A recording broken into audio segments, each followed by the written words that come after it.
Hello and welcome back to the Not the Old Firm YouTube channel. My name is Ben Banks. Today joined by James Black after managing to pull him off his bed after a 4-day hangover with the Scotland celebrations. Over the last few days, I know he's always overjoyed with Scotland national team success, but today we are looking at the domestic scene. The League Cup group stages are finished for another season. Some of my favourite games of the season always coming from those ones. You get really interesting odd fixtures that you perhaps won't get anywhere else on the domestic calendar. The last 16 draw has been made, 12 making it through from the group stages, 4 joining from the European competitions early in the season, those being Aberdeen, Celtic, Rangers and Motherwell. 12 joining from the group stages. Plenty of shocks as always. Hamilton not making it through to the group stages this year, despite having a few League Two teams in their group. Kilmarnock probably a bit unfortunate not to make it through. They had a bit of a tough start in that. They had to forfeit their first game, and then their second game against Dunfermline, they were playing a load of young kids, plus a team that had only been back in training 24 hours from COVID isolation. As well as that, not every Premiership team topped the group as well. So they had a few unseeded teams in the draw of the last 16, as well as your usual Premiership teams and Championship teams as well in the seeded section of the draw. Dunfermline doing really well again and making the seeded section harsh as well. And we'll look back on, we'll not do every game from the League Cup over the last week because I think we'd be here for a 2-hour podcast, but we will have a look back on some of the managers we heard from over the weekend, as well as look ahead to the last 16 ties. Right, we'll start on the Saturday. We were at 5 games over the weekend. One we weren't at, which we were meant to be, was Albion Rovers versus Hamilton. A bit of a dead rubber game in terms of League Cup progression, but one Hamilton really did need to be winning due to the fact of the 2-1 defeat again to Stranraer, losing for the second time this season to a League Two team off the back of an 8-0 defeat at Rangers. It's not really getting any easier for them, but perhaps some slight respite for them. They were handed a 3-0 walkover against Albion Rovers after the Clifton Hill side had to forfeit the game due to COVID problems. Not really impacting on the tournament, this one. The Kilmarnock situation at the start of the proceedings did, but it did show again how sort of COVID is impacting Scottish football again. But there was plenty of other action over the weekend. We'll let you hear from some of the managers before we let actually James open his mouth, so you'll probably hear from him in a wee bit. First of all, we'll take you to Somerset Park in Hamilton Albion Rovers group. Ayr United and Stranraer were playing for the chance to go to the last 16. It went all the way to penalties, and Ayr United managed to squeeze through on that. And manager Mark Kerr has reacted to the last 16 progression.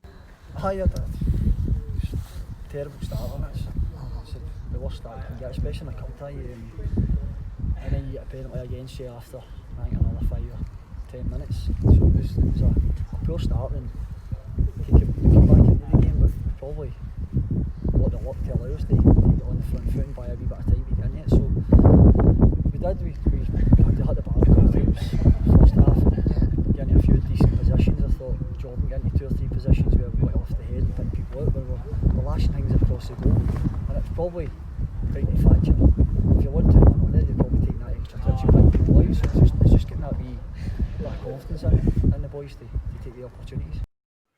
So Mark Kerr, improvements for him need to be made. It was obviously a draw in normal time against a League Two side. He'll want to improve on that, but last 16 progression secured.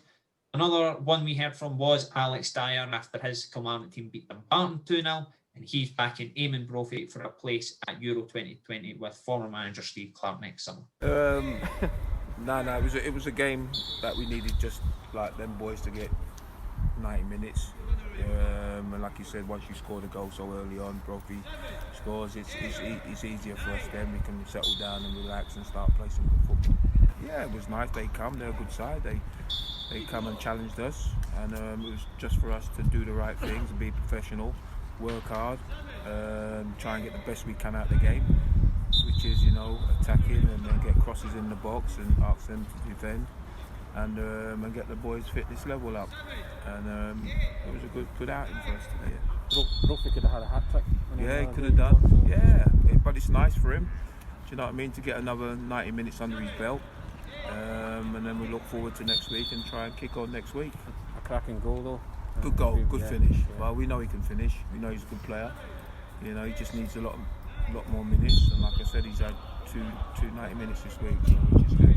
You reminder if he's former manager, he can still do the business. Of course he can. He can do the business. We know he can. It's all about Could he get back to that level, Alex, do you think? Well, I hope so. Squad, I hope so. He's a good footballer. He's a good person, and I hope he can get there. But that comes with working hard and doing the right things on and off the pitch, and looking after himself and training well. And when he gets his opportunity to play, which he will do, he takes the chance. Well, a fair few games, and we'll continue to go through them. Another we heard from at the weekend was Clyde manager Danny Lennon. Our reporter there said to us he was in the warm-up, looking like he was ready to play at the grand old age. He is as well, Danny Lennon. But he was speaking after the game. They ran Dunfermline really close in that one, 2-0. They were leading up until the second half before a late collapse, seeing them lose 3-2. And Danny Lennon has reacted to that result after the game. But a lot of positives within that, you know, in terms of the poor little run that we're on. I thought between Tuesday night there and against a very good Kilmarnock side, and again against a very good Dunfermline side, I felt we held our own for long periods in the game, you know, and caused good teams problems. So that's what I'd like to take out that game and concentrate on. Congratulations to Dunfermline, who qualified from the group. So we wish them well, but you know, it now gets us back down to league business, and that's where we'll focus on.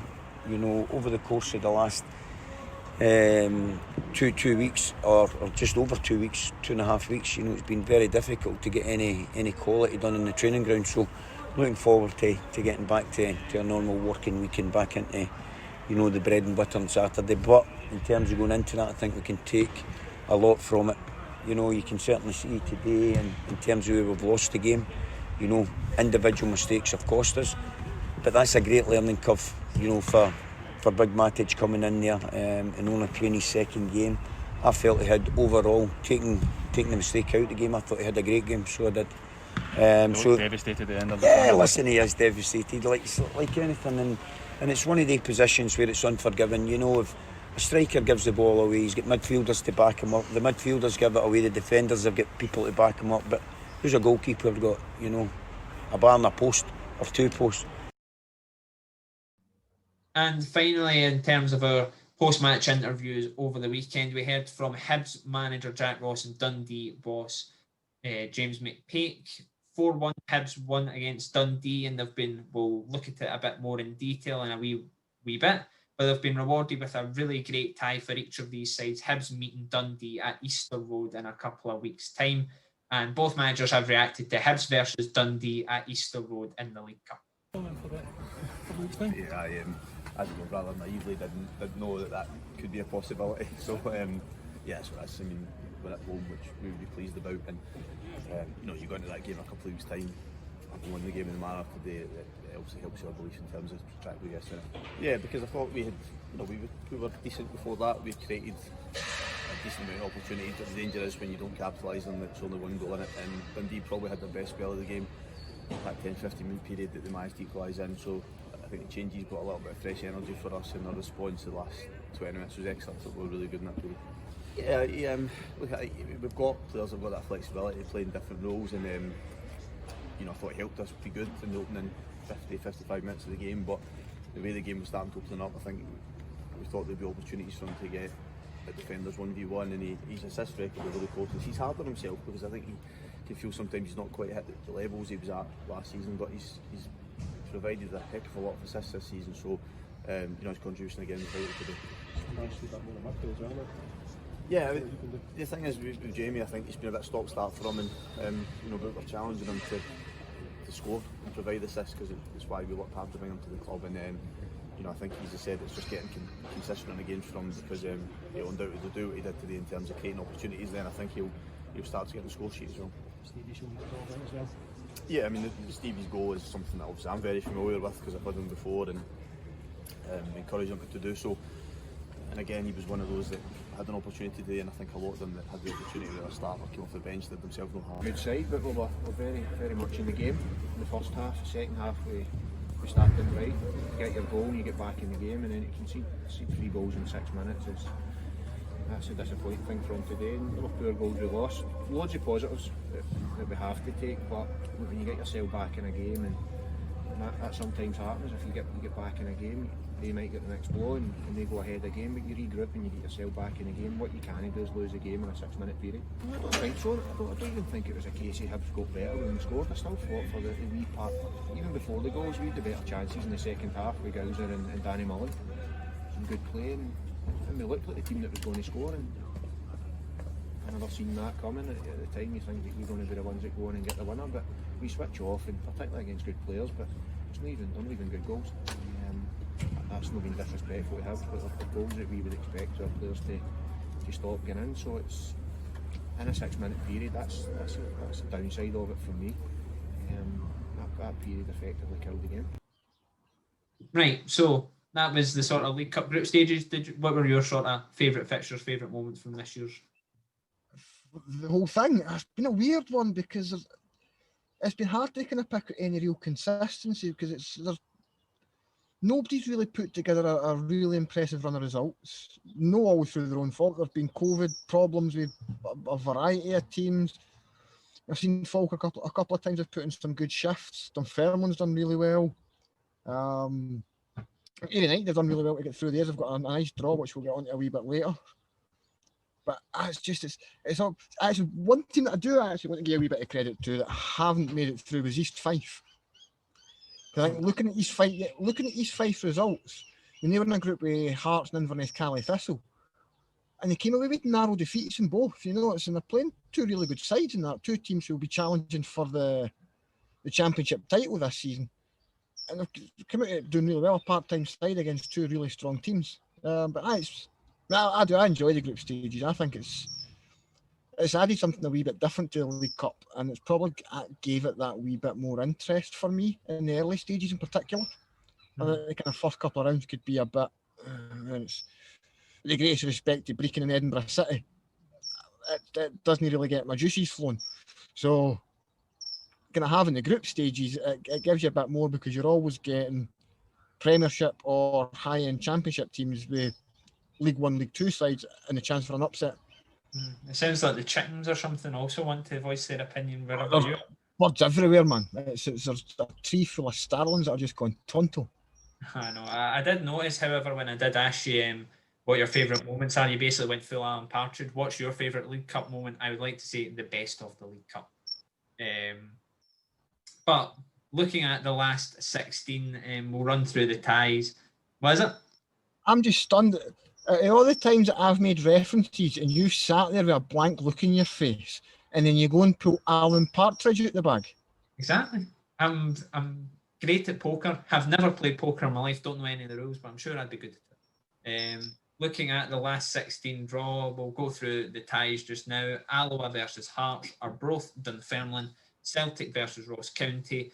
Perhaps the most interesting tie in terms of a proper cup clash, Falkirk versus Rangers, Hibs Dundee, Livingston Ayr United, Motherwell versus St Johnstone, and St Mirren v Aberdeen.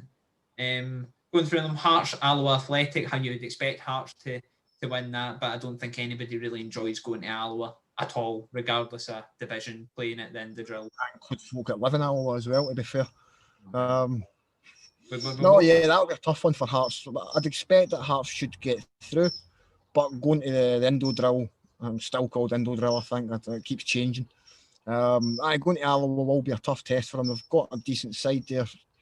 Both Jim Goodwin and Peter Grant following them have kind of put really hard to beat sides together. And they keep kind of punching above their weight and surviving in the championship. They're kind of almost becoming a bit like the kind of Hamilton in the second tier. You know, everybody expects them to go down and they just keep clinging on. So it should be a tough one for Hearts, but I would expect them to go through. Arbroath, Dunfermline's are all championship as well. Dunfermline, given how they've started the season, they'll expect to go through there. I'm still britting it from my meeting with Dick Campbell the other week outside St Mirren Park. Went outside, socially distanced outside the stadium, and I turned around and I just heard this sort of Aberdonian guy saying, "Oh, what, can I go in?" And I turned around and went, "No, you need to socially distance. It's absolutely chucking the rain. Gale missed." I turned round and there's the man with the bonnet, Dick Campbell, looking at me with massive eyes. open-mouthed, looking like he wanted to kill me, and then I had to go inside, stand inside in the warm while he gets soaked outside. So I will definitely not be at Arbroath Dunfermline because I would like to survive the rest of this season. Celtic Ross County, a real sore one for Ross County. Obviously, they'll be wanting to go as far as they can in this competition, but to get Celtic away at this stage in the tournament is a bit of a killer for any team, really. I suppose it is, not slightly better, but for teams like Arbroath, Alloa, there's a bit more lure to it. But for Ross County, who have already had tough matches away to Celtic in recent times and have played Celtic at home, tough one for them. Falkirk Rangers is probably one we'll discuss a wee bit more. Falkirk getting through their group, aided slightly, I suppose you could say that for Dunfermline as well. Both of those teams aided by the fact the Premiership team in their group were handicapped from the start of it, but still needed to win their games nonetheless, and they still managed to do that fairly well. They won all their games they had to play out with the game against Dunfermline, which is the reason why they finished in the unseeded section. But they've been rewarded with a home tie against Rangers, a big one for the club, obviously a bit more sour tasting that no fans will be there for it most likely. It's only in a couple of weeks' time, and it would have been a massive money spinner for the club had they been able to get fans in. It's not often Falkirk have had these sort of massive occasions sort of in the last couple of seasons anyway. But massive game for them. Huge game for them. That'll be a really interesting tie. I expect that should Rangers put out their full team, that it will be a cricket score. But for Falkirk, it's going to be a really, really interesting challenge for them. I mean, being one of the few full-time teams in League One, they're going to be one of the sides who are very much expected to be pushing for the title this season. Them, Partick Thistle, most likely. But getting the chance to go up against the team that the chairman, Gary Deans, has called the best team in the country, will really test Falkirk's players. The big problem for me, I think, for them is going to be that kind of when you look at some of their personnel, you've got Mo Gomez kind of anchoring their midfield, and you have to pray for him when you see the kind of energy that Rangers put into games, the amount of work and running that goes into it. That's not going to suit him at all. But they've got some really experienced players there.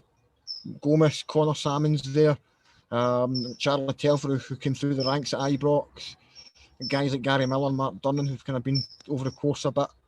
So it'll definitely be a really interesting one. I mean, we've seen Falkirk against Hearts last season in the Cup, and there just seemed to be that little thing where Falkirk, it didn't quite play as they tend to do in league games. They were a little bit more pragmatic. And I thought they gave Hearts a really, really good challenge, and the weather kind of bet them more than anything else. So if they play at their best, they can definitely give Rangers a good push, but yeah, I would rather not be reminded of that February afternoon. I think I was, what game was it? I was at St Mirren Mullow before it. Absolutely battered by rain, and then came down and got battered some more at the Falkirk Stadium at the middle of the night. But it's an interesting one for Falkirk. I think in that Hearts game especially, I think one thing that has played into it is that Falkirk, since they've been in League One, even some of the games that were in the Championship, they're very much the favourites, especially one they're expected to win, out with maybe games against Partick Thistle away from home, even games against Cove Rangers this season, with how they've started the season, they'll be expected to win every game and not just win them comfortably. Whereas games like this, they are very much the underdog, more so than the Hearts game in this case, and how Rangers have started the season. Rangers could probably rotate the team and play a B team, and it would still be a massive challenge given the likes of, you bring Cedric Itten or Jermaine Defoe on in place of starting striker Alfredo Morelos. But a massive occasion for the club. It'll be on the telly. It gives them a chance to show what they can do and perhaps send a few wee messages. Obviously, the League One campaign's the big one for them as they look to get back to the Championship. But a nice game to break it up all the same. It'll be a good one for Lee Miller and David McCracken. Obviously, they've only been, I think it's actually approaching about a year now they've been in that job. They'll not have faced a team of this calibre, and they probably won't get many other opportunities to do that while Falkirk in League One. So a good chance for them to sort of pit their wits against Stephen Gerrard. Hibs Dundee. Hibs played Dundee on Sunday to get a reward of Hibs Dundee. It was, I don't know, I think for Hibs and Dundee, obviously Hibs are quite happy. It's home advantage against the Championship side. But I think both teams, it was a bit of they wanted a cup tie, if you will. I think Dundee as well, they both want progression. I don't think Dundee, given the aspirations they have as a club, will be content with just going out at the last 16. But Hibs Jack Ross was fairly happy with the draw, I think, at full time yesterday. So deja vu for the two of them. Livingston versus Ayr United. Again, this one will be fairly interesting. The Alan Forest derby. I think this is a real banana skin, I think, for Livingston.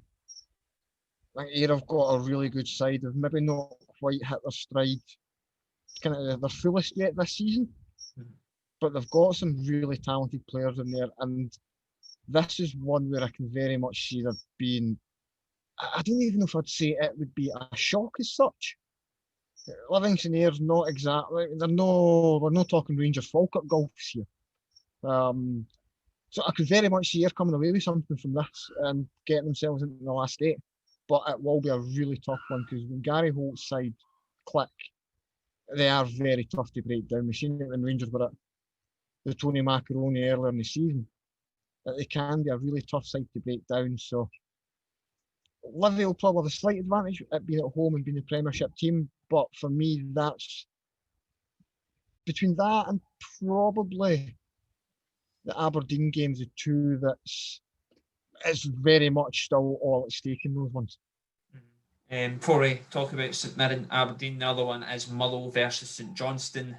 Mullow and St Johnstone get to prepare for that game in 2 weeks' time, with St Johnstone v Mullow at McDermott Park this Saturday. I suppose Mullow have had, since the last 16, they've been in it every year since the group stages have been incarnated, but in this competition they've only played Premiership opposition in the League Cup knockout stages since the inception of the group stages, which, I mean, you could look at it both ways. I mean, the old cliche is you need to play everybody to win the tournament, but I mean, when you see Mull got into the seeded section, they've not had to play the group stages for the first time this year, and with greatest respect to these teams, you could have had a Falkirk or an Alloa or an Arbroath at home to get probably one of, if not the hardest draw in terms of the unseeded teams.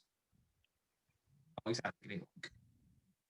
Do you know, thinking about it, as a home draw, I agree with you.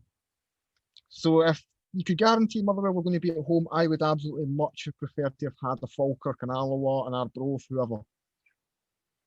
Had it been the other way around,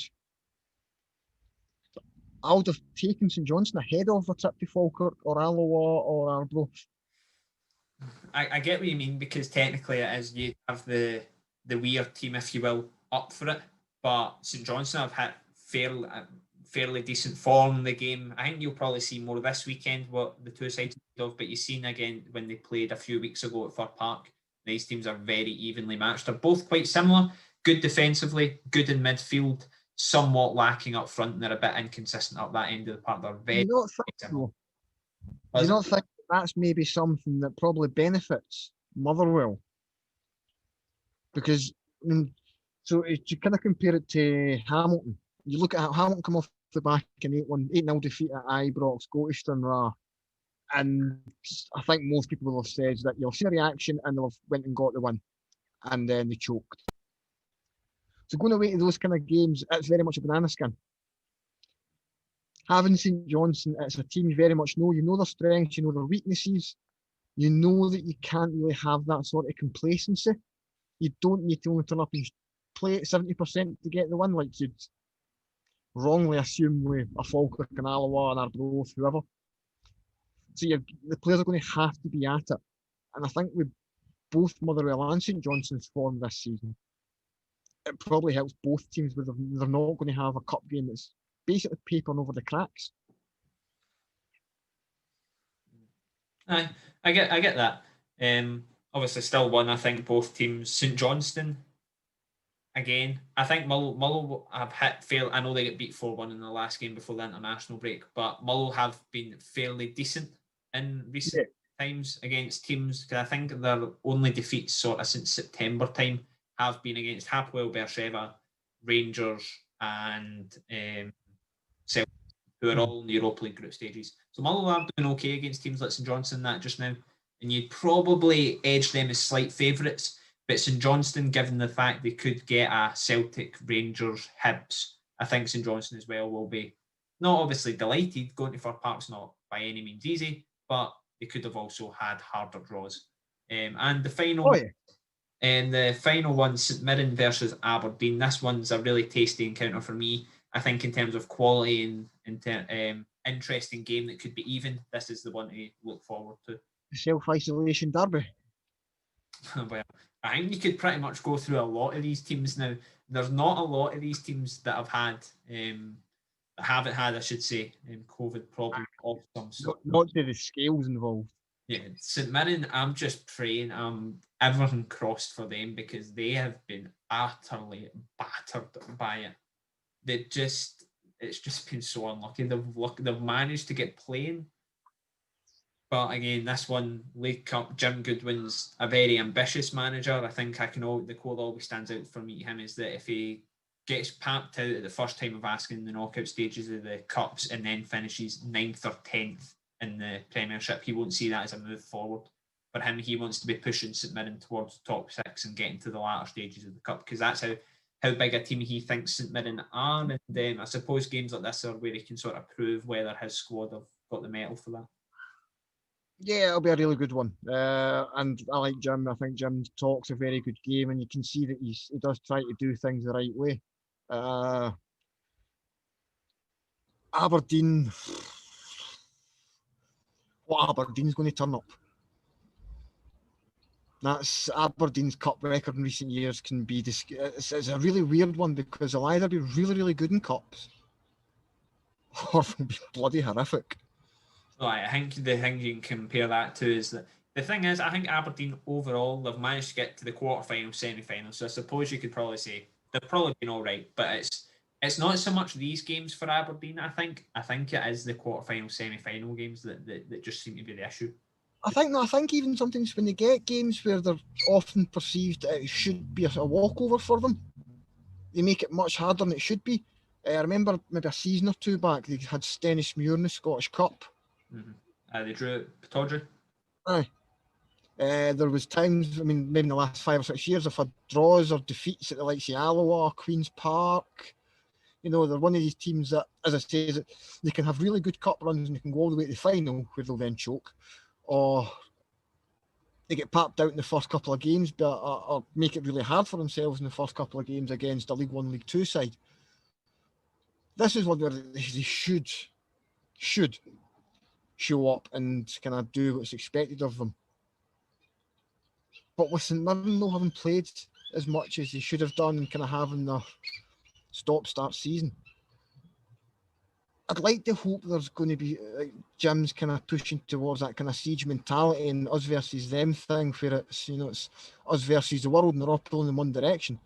Because I think that's what St Mirren need. As I've said before, I'm a big fan of the group of players that he's got there. I think they're much more capable than the results so far have shown them to be, and I think they can go much further in the competition. Yeah, he as well. Obviously, they've not exactly had an easy route either into this. They've toiled past Queen's Park with 10 men. They drew with Queen of the South. Even they drew with Morton. I've watched a couple of their games at St Mirren Park in this one, where the Partick Thistle 4-1 game sounds as if it's comfortable. That was not comfortable at all. Partick Thistle collapsed in the last 5 minutes. That's the only reason. It was kind of similar. I felt like I was watching the same game against Hibs Dundee. The sort of lower league side pushing them all the way.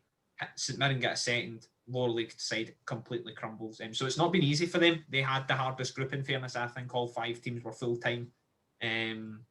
So tough group for them, but an interesting tie they have now, and a repeat of the Scottish Cup clash, I think, from earlier in the year. But what did you think of the Aberdeen Stenhousemuir foes a couple of years ago? Do you think they were well edited and presented? Did you have a finger in the pie? Did you? That I always remember Aberdeen Stenhousemuir at Pittodrie, because it was the first Scottish Cup game I worked on as a member of the media. That's why that game always stands out to me. But that's enough reminiscing and talking about the games. That's us finished for this reaction to the draw, look back on the group stages, League Cup thing. I don't really know what I'm going to title this video as I record it, because it was a bit of everything in this one. But Cup draw reaction. It probably will be something cutting edge. It probably will be something along the lines, but I'm sure you'll already have seen what it is. So we hope you have enjoyed. Regardless, we'll have plenty of content coming out on the channel this week. A couple of exclusive interviews to come. The Premiership returns. So with that, our review and preview shows, as well as we'll have an instant reaction after Scotland beat Israel on Wednesday, where we'll look back on the 2 Nations League games that have happened, and I suppose an overlook on the international break. Did you say Scotland versus Israel? Is there still more fucking hell? There's still more internationals to come. Well, I shouldn't say Scotland, Israel v Scotland. But yeah, hopefully this will be the last time Scotland see Israel in a very, very long time, although we could get put in the same World Cup group as them. No. But let's not think about that, because I don't think Israel or Scotland want to play each other ever again.